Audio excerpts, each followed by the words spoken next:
Magandang araw sa inyo mga kaibigan. Itong ating salita sa araw na ito, May 1. Ang ebanghelyo natin ngayon ay Matthew 13, 54 to 58.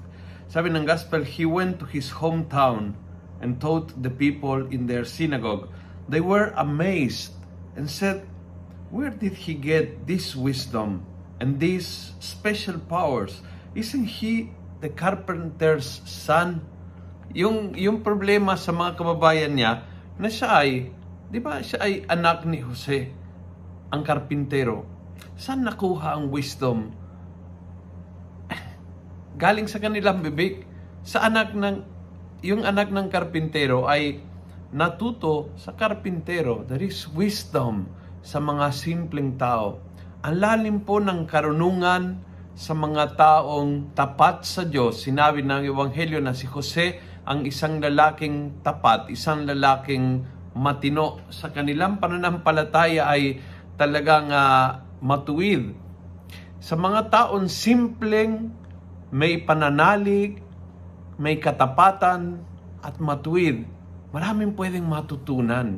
Hindi naman kailangan yung mga espesyalista lang, hindi naman kailangan yung mga nagtapos ng PhD lang, hindi naman kailangan yung mga nakasulat ng libro lang ang may kaalaman at karunungan. Minsan manggagaling yan sa mga simpleng puso na mga tao na may katapatan sa Diyos, mga taong matuwid, mga taong totoo sa sarili. Tulad ni Jose, doon nakukuha ni Jesus sa napakaraming learnings ng kanyang buhay na ginawa niyang talinghaga na tinuro sa ating, na nagdala sa ating ng mensahe ng kanyang amang nasa langit, na nakuha niya sa kanyang amang nasa lupa, si Jose.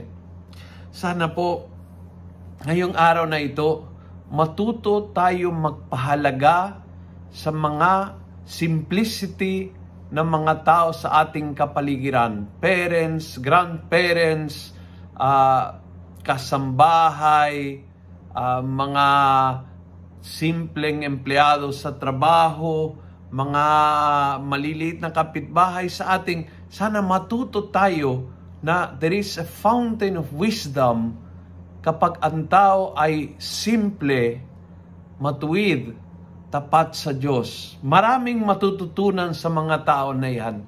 Hindi naman only from the big and the learned and yung mga sikat, mula sa mga tao nakatago. Marami pwede tayong matutunang araw-araw hanggang ngayon. Kung nagustuhan mo ang video ito, pass it on. Punuin natin ang good news ang social media. Gawin natin viral. Araw-araw ang salita ng Diyos. And God bless.